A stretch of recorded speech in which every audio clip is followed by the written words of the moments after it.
So I've put together my shopping list and started ordering some bits and bobs for my solar garden room project. So stay tuned.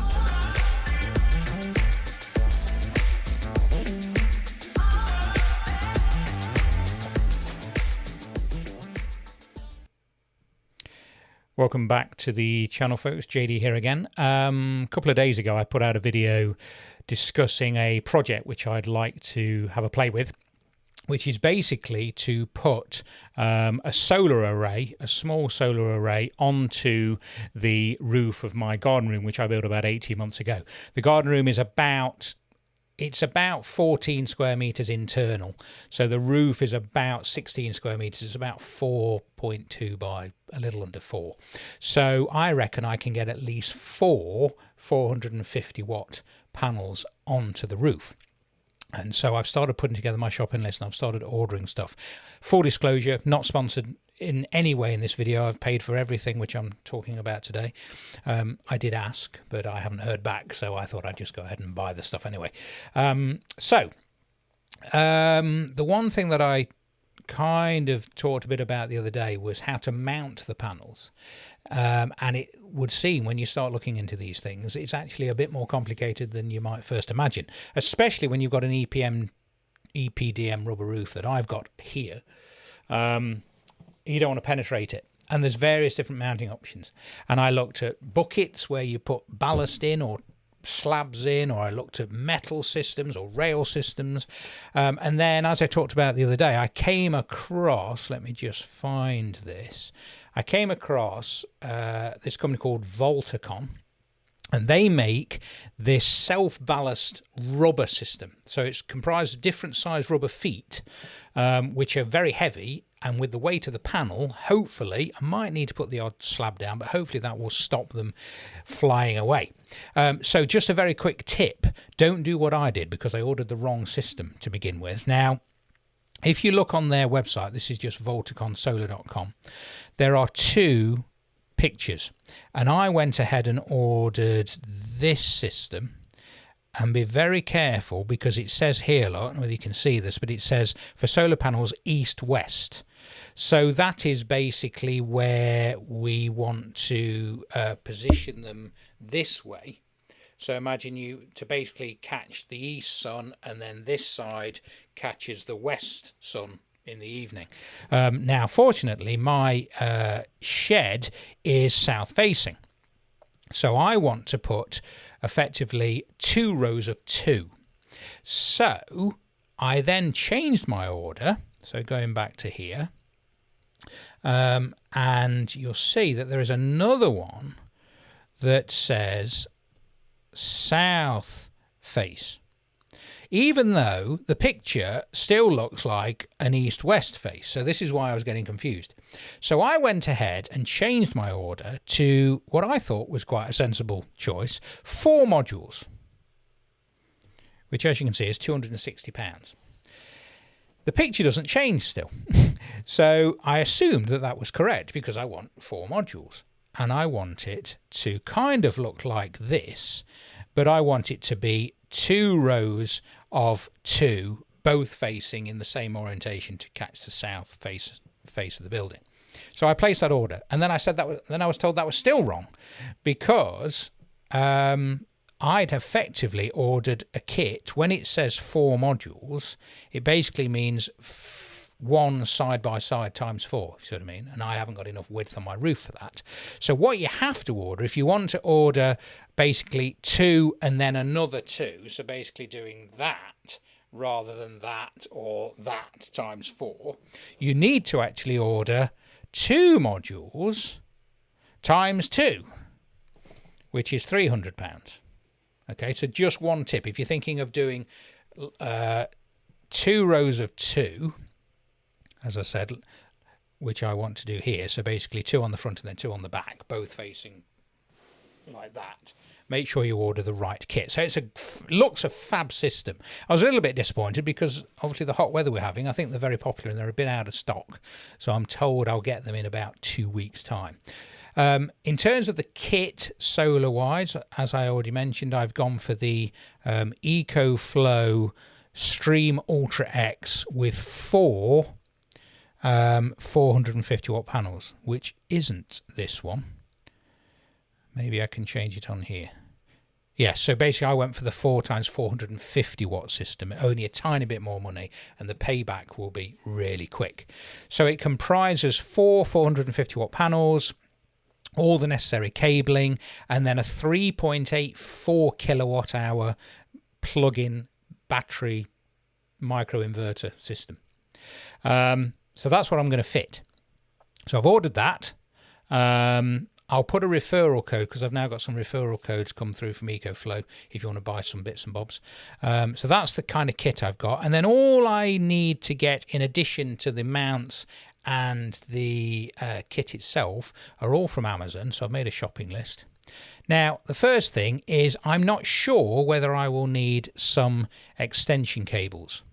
So a pair of extension cables, because obviously you need a positive and a negative from each panel, is £20.39 for a 5 metre extension.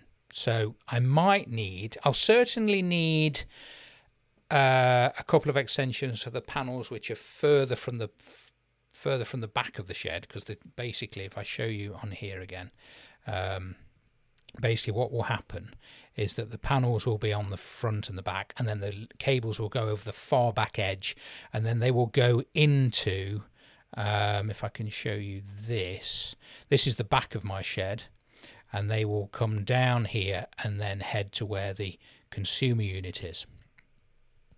So I'm not sure whether I will need an extension cable for every panel, because the ones further back might reach. I don't know. I don't know how long the cables are which come supplied with the panels, but they do give you some decent extension cables as part of the kit, but whether I'll need to extend them again, I'm not sure. So I may need to get some extension cables. And then the only other thing I need is I want to wire the plug-in solar output properly, if you like. Now, plug-in solar is becoming a thing, and I'm sure by the end of the summer we will hear that it's official. Obviously you can do it now, but it's not recommended, it's not legal yet. So what I'm going to do is I'm actually going to wire it into its own circuit in the shed's consumer unit via a 16 amp bidirectional RCBO, and then into a switch spur like this. So the actual kit, I'm told, doesn't come with a plug on the end. Even though it is legal in other countries, in the UK currently, it doesn't have a plug on the end. So it's designed to go into a dedicated circuit. So that's what I'm going to do. I have got a spare way on my consumer unit.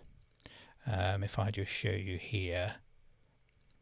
So as you can see, I have got a spare way at the end. So I'm intending on putting in a dedicated bidirectional RCBO. So that's that. So I'll need one of those. And a back box, and that's it really. Oh, and then the RCBO. So there's not a lot to do. And the other thing which I'm going to experiment with, which I'm really quite excited about, and I talked about this previously, is that in my garden room, and you can't see it, but because this room is so super insulated, it's a warm roof construction and double insulated walls and floor. My actual office space is about 3.8 by 2.5, and just down here out of shot I've got a 1 kilowatt Wi-Fi Alexa controlled panel heater, and apart from when it's really cold, I'm talking probably negative temperatures outdoors, this is enough to heat this room within half an hour, and it's only a kilowatt. So what I plan to do is, in the consumer unit I installed a dedicated circuit. You can see it's on a 10 amp breaker there, and all that does is it goes directly to this panel heater here.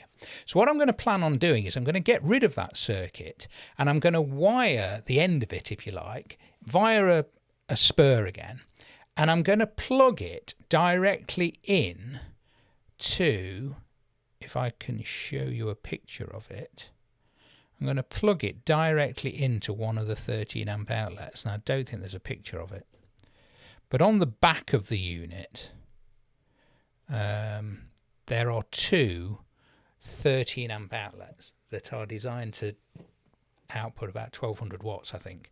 So what I should be able to do is heat the garden room totally on the output from this microinverter.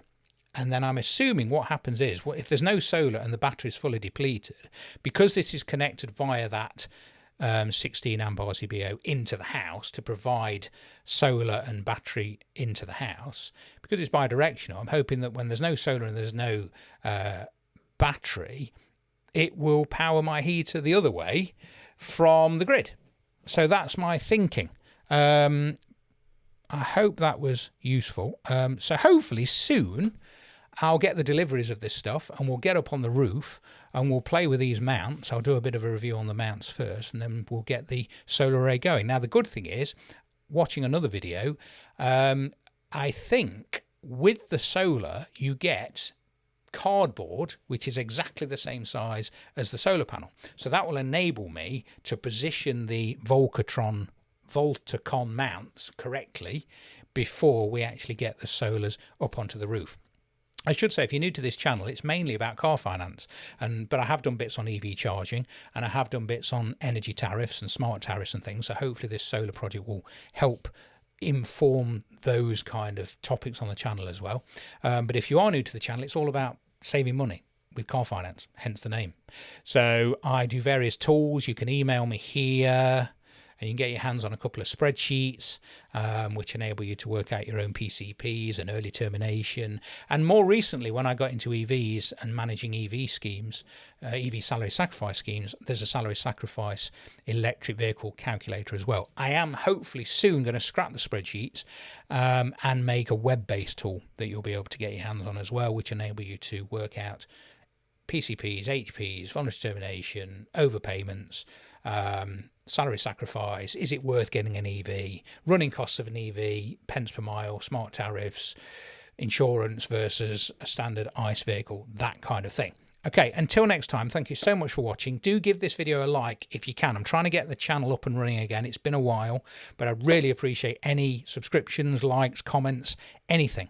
Until next time, thanks so much for watching. Take care.